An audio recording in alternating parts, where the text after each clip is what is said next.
So how many tools were needed to make this product? That's a great question. How many do you think? Let's take a close look. Does it make sense that it's one big tool that comes together and makes this? Probably not. Why not? Could you tell us?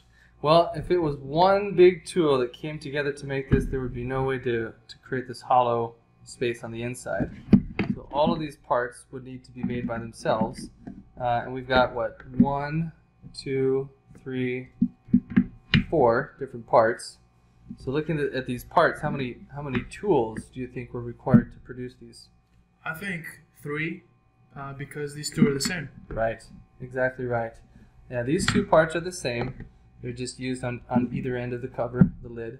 One of the interesting features here that we've talked about in another video, we talked about how to create a hinge using a shutoff feature. And that is exactly what they've done here. So this little hole right here, that is a shutoff feature, and they use that to make this hinge. And so where would the two tools come in contact for that feature? See if I can take this off. Okay. Let's flip it around so you can see the other side. Alright, so there would be a tool that came in from this side, and basically my fingernail would be the portion of that steel that contacts the tool that comes in from the other side. Now we can leave it off. Okay. And so the tool that came in from the other side was right here, and again where my fingernail is, that would have actually kissed off. It would have touched the tool on the other side. So you have these little fingers, one extending from the cavity side and one extending from the core side, and the interaction, or the touching of those two fingers is what creates this empty space right here, which is what creates the hole that is then used as the hinge for the handle. So that's one interesting thing. Something else we can look at is the ribs here. So these ribs are there for a little bit of structural support. I think they also maybe act as a guide when you're putting the lid on, so it can't get too far off. You've also got some ribs here, again structural support, and then on the underside there's some ribs over here as well. Let's see if we can. Well, there's not a good place to measure the nominal wall thickness. That's okay. What else can we talk about here? Different textures. We've gone over texture before. What about parting line? Let's see. Parting line for this one is probably going to be right here around the outer perimeter. They've and it's there so that you can hide it. Basically, you can't even really see it's there. Actually, if you move your finger over it, you can feel a little lip of material, and that's parting line. But because it's right down here at the end, you never really see it.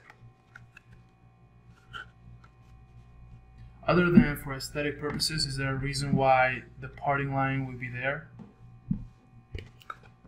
Like, why wouldn't the parting line be right here? Why wouldn't it be like, I mean, see, if you're watching this and you're a novice and you see that line right there, how do you know that's not a parting line?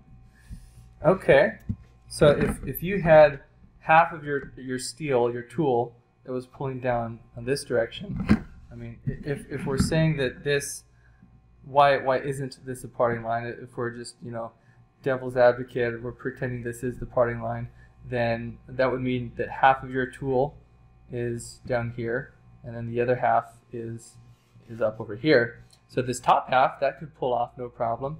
That's easy. But the bottom half would run into this lip down here, and there's no way that your bottom half tool could pull off or could allow the part to be released from that steel. When we're designing things, is there like a tip you could give us so we know where the parting line, where we're going to place it? I mean, we can take cues from products like this where they've strategically placed it in an area that you can't really see very well. If possible, you want your parting line to be straight in the same plane, as opposed to, you know, maybe jogging up and then back down or something like that, because that just makes your tool more complicated. So if you can keep your parting line flat in the same plane, that's beneficial. That'll minimize your tooling cost. Before we begin a design, say on SolidWorks, should we already know where the parting line will be? Ideally, yes, but designing is a process, and oftentimes you'll get partway through the design of a part and you'll realize, oh, this really isn't the best way to make it. I need to go back and make some changes. And so, you know, hindsight is 20/20. And ideally, yeah, you would know where your parting line is, but in practice, it's not uncommon to go back and change where your parting line is based on how the design evolves. Could you tell us what this and this is? Yes, those are, this is a gating mark here and here. See if we can zoom in a little bit right there.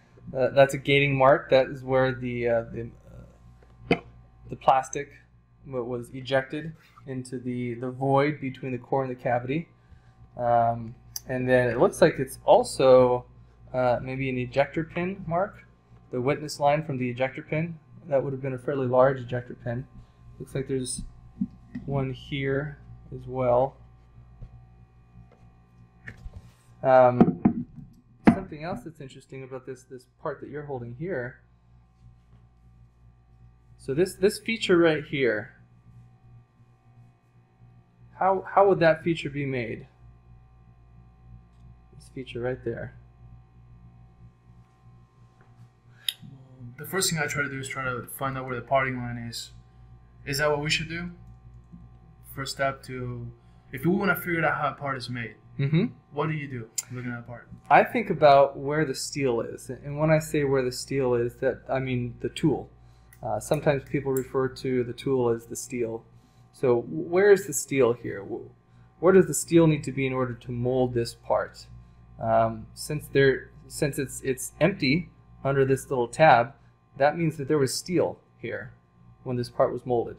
And it looks like, let's see if we can, I wonder if we'll see a, yeah. So right there, that is a parting line. That means that our, probably our cavity side was on this side where my fingernail is and pulled this way, pulled down. And the core side was above where my fingernail is and pulled that way. So our main, you know, our tool, one here pulling this way and the other one down here pulling that way. So if that's the case, if we have steel that's here, we can't just pull that steel up because it would shear off that feature. And in fact, if you look closely here, you can very clearly see a parting line. And that parting line right here, that is the result of a side action. And that's how this feature was created. Before we get into that, okay, so the answer is already side action, but if there were to be a shutoff feature, it would look like a hole going through there, correct? So point to it once more. Like a hole going through there? That's exactly right. Yep. Okay, got it. Yep. Yeah, if there's a shutoff, and you could absolutely use a shutoff to make this feature, but if you did, you'd have a big hole right there. It would be functional, but cosmetically probably not perfect. And that shutoff would look like, you know, it would be a finger that protrudes through this surface up until this surface, and then the other side of the steel would be, you know, kind of like that, and this side would be pulling like that. Well, how come I can't find a gate on this part? This one's really noticeable. It's like a belly button, but what about this one? Let's see. Let's see if we can find a gate here. Gating mark. Is it that one? I think that's it. Oops. Right there. That's probably your gating mark. This is a little interesting because it's almost like a dimple. It's hollow. It's like a little pinhole in there. So why would they place a gating mark there? Because this is an area that's not seen by the user. Right? This hides inside. Oops. Inside like that, and so that gating mark is never seen. It's hidden. Any other questions on this one? Yeah, actually, I want to ask you about if the camera can zoom in really close. Plastics tend to have labels on them, like little numbers, and I was wondering why. Let's see those digits right there if you want to zoom in. Yeah. What's the point of that? Yeah, so there's some there. This one might be a lot number or a batch number. It's a quality control measure so that if you find a defect in a part after the fact, after these have been manufactured, you can look at that batch number, that identification number, and trace it back to when that part was made, maybe who was on shift that time at the plant making the parts, what the settings of the injection molding machine were. All these things are typically recorded so that you can identify when the defect occurred, and hopefully by doing so you can identify how to correct that defect. Let's see if we can get an idea here. So this one, it looks like there is probably some kind of lot number, batch number there, but it also has the recyclable symbol. And then PP, I'm guessing that PP stands for polypropylene, which is one of the very common materials that are used in injection molding. Polypropylene is a little bit softer, more compliant material, which would make a lot of sense because these bins, you can certainly bend them a little bit. Good, thank you. If you found this content helpful, consider enrolling in our signature program at mypipelineacademy.com. Whether you're an individual interested in beginning a new career as a mechanical designer or a company interested in training your new engineering hires, our signature program helps students develop the practical skills they need to be productive mechanical design engineers. Seating is limited. We hope to see you there soon.